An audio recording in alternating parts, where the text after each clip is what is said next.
బాబాయ్ లేని బిడ్డ బాబాయ్ లేని బిడ్డ అని జనం సింపతి చూపిస్తారనుకుని ఇది కెలుక్కున్నాడా, లేకపోతే చంద్రబాబు నాయుడిని అన్పాపులర్ అయిపోతాడు దీంతో అని కెలుక్కున్నట్ట, లేక ఫౌల్ గేమ్ ఆడితే తాను ఇందాక ఎవరో నేను చెప్పాను కదా, తన చుట్టూ రాజకీయ చర్చ జరగాలి, ప్రభుత్వం చేసే మంచి పనులు, ఈ అమరావతి, పోలవరము, ఈ నదుల అనుసంధానము, మొన్న చంద్రబాబు నాయుడు గారి ఇంటికి ప్రధానమంత్రి గారు వచ్చి వెళ్ళడము, ఇటువంటి అన్ని తెరమరుగున పడిపోయి ఈ చర్చ ఏదో మంచో చెడో జరుగుతూ ఉంటుంది, నా చుట్టూ తిరుగుతూ ఉంటుంది. వెంకటకృష్ణ అదే డిబేట్ పెడతాడు, ఆంధ్రజ్యోతి రాధాకృష్ణ అదే రాస్తారు, లేకపోతే ఇంకొక మీడియా అదే రాస్తుంది, దీని మీద తిరుగుతూ ఉంటుంది అని అనుకున్నాడా?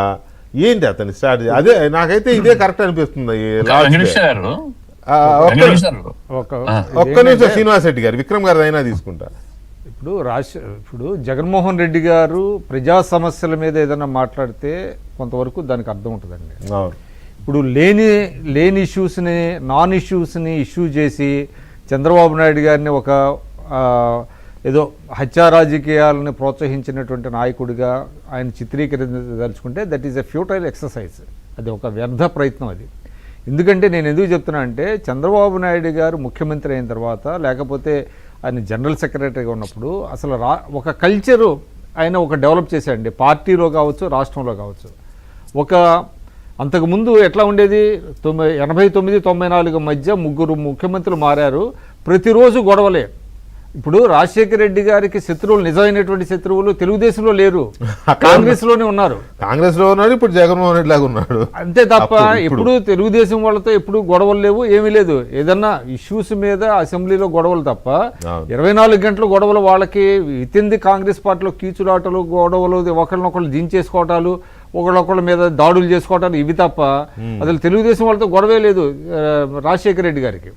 అటువంటిది ఇవాళ నాకు తెలిసి అసెంబ్లీ ఎన్నికల్లో ఒకళ్ళిద్దరు తెలుగుదేశం ఎమ్మెల్యేలు కూడా గెలిపించాడు ఈ రాజశేఖర రెడ్డి. రెండు పేరు నాకు కూడా తెలుసు. టికెట్ కూడా వాళ్ళు అడిగిన వాళ్ళకి కాంగ్రెస్ లో టికెట్ ఇచ్చాడు, ఎందుకు వాళ్ళు గెలవడానికి, టీడీపీ తప్ప తెలుగుదేశంతో ఎప్పుడు గొడవలు లేవు ఆయనకి. తర్వాత ఏంటంటే, ఇక ఆయన పాదయాత్ర చేసుకున్నప్పుడు చెప్పాడు కదా, నాకు కోపం నరం దిగిపోయింది అంటే మిగతా వాళ్ళందరితో సయోధ్య చేసుకున్నాడు. ఏది నేదురుమల్లి అని ముద్ద నుంచి బయటపడ్డాక అతను వచ్చాడు తప్ప. ఒకటి ఏంటంటే, ఒకటి చెప్తున్నా అండి, ప్రజలందరికీ తెలుసండి, రాష్ట్రంలో ఒక మంచి కల్చర్ ఎవరి వల్ల వచ్చింది. మన పిల్లలు బాగా చదువుకోవాలి, వీటన్నిటికీ దూరంగా ఉండాలి, మన పేదరికాన్ని తొలగించుకోవాలంటే విద్యే ఒక ఆయుధం అని చెప్పినటువంటి వ్యక్తి చంద్రబాబు నాయుడు గారండి. ఒక విద్య వల్లే మీ పేదరికం తొలగిపోతుంది, మీరు చదువుకోండి అని చెప్పి ఈ రాష్ట్రంలో ఇంజనీరింగ్ కాలేజెస్ని పెట్టి ఐటీని ప్రోత్సహించి, మిగతా కోర్సెస్ని కూడా ప్రోత్సహించి, ఇవాళ కొన్ని జనరేషన్స్, కొంత లక్షలాది మంది పిల్లలు వాళ్ళ అమెరికాలోనో మిగతా చోట్ల లేకపోతే ఇండియాలోనో సెటిల్ అయ్యి వాళ్ళ పేదరికాన్ని ఎవరి వల్ల తగ్గించుకోగలిగారు అనేది గర్వంగా చెప్పుకోవచ్చు.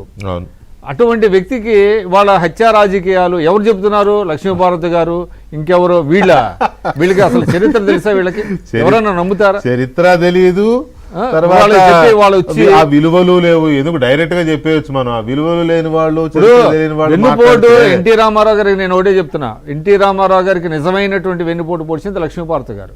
చరిత్ర రాస్తానని వెళ్ళి పుస్తకం. అయితే పాదసారథి రెడ్డి గారు చాలా గోల్డెన్ వర్డ్స్ కొన్ని మాట్లాడాడు. అందులో ఆయన చెప్పింది నాకు బాగా నచ్చింది. ఏంటంటే, గడిచిన ఒక 20-30 సంవత్సరాలుగా నాకు ఇంకోటి కూడా చెప్తున్నా, పార్థసారథి రెడ్డి గారితో నాకు ఇప్పుడు శ్రీనివాసరెడ్డి గారికి పరిచయం. నాకు అతను అదొక రకమైనటువంటి డిప్రెషన్లో ఉంటాడు ఇప్పుడు. అంటే తమ్ముడు కోల్పోయి అతని మీద చేస్తే, అతను ఎవరితో మనం పలకరిస్తే తప్ప మాట్లాడడం, అతను ఒక రకంగా జీవోత్సవంగా ఉంటున్నాడు అప్పటి నుంచి. అలాగే ఉన్నాడు మాట్లాడటం. ఏమంటాడంటే, ఒక 20-25 ఇయర్స్ నుంచి శ్రీనివాస్ రెడ్డి గారు ఈ టెక్నికల్ ఎడ్యుకేషన్ లోకి వెళ్ళిపోయారు పిల్లలు.